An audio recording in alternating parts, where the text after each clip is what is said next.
இவரோட ஏம் எல்லாமே ஆரம்ப காலத்துல இருந்து பாத்தீங்கன்னா ஒரு எம்பி ஆவறது. ஏன்னா இவர் மேல அமலாக்கத்துறை வழக்குகள் இருக்கு. அமலாக்கத்துறை வழக்குகள் இவர் மேலேயும் இருக்கு, மார்ட்டின் மேலேயும் இருக்கு, எல்லார் மேலேயும் இருக்கு. அந்த வழக்குகளை சந்திக்கிறதுக்கு ஒரு எம்பியா போகணுன்றது இவருடைய எம். அதுக்காக திமுகல ட்ரை பண்றாரு. திமுக முடியாதுன்ன உடனே விசிகால போய் ட்ரை பண்றாரு. விசிகாவும் முடியாதுன்னு சொன்ன உடனே அடுத்த ப்ரோக்ராம் வந்து அவர் விஜயோடையும் அதிமுகவோடையும் சேர்ந்து ட்ரை பண்றாரு. அதுக்கான ப்ரோக்ராமை வச்சுதான் அவரு பேசுறாரு, இணையதளங்கள்ல பேசுறாரு, கூட்டணியில் பங்குன்றாரு, அதிகாரத்தில் பங்குன்ற, ஆட்சியில் பங்குன்றாரு, எளிய மக்களுக்கு அதிகாரம்ன்றாரு. எளிய மக்களை சுரன்ற அது லாட்டரிய பின்னணியா வச்சுக்கிட்டு எளிய மக்களின் அதிகாரம்னு ஆதவ் அர்ஜுன் ரெட்டி பேசுறாரு. இந்த பேச்சு வந்து உங்களுக்கு ரொம்ப நாளைக்கு எங்கேயுமே நீடிக்காது.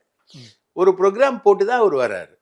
தாவேக்கால இப்ப இணைஞ்சிருக்கு. பூர்விகா அப்ளையன்சஸ் இப்போ பிரம்மாண்டமா OMR துறைப்பாக்கத்தில்.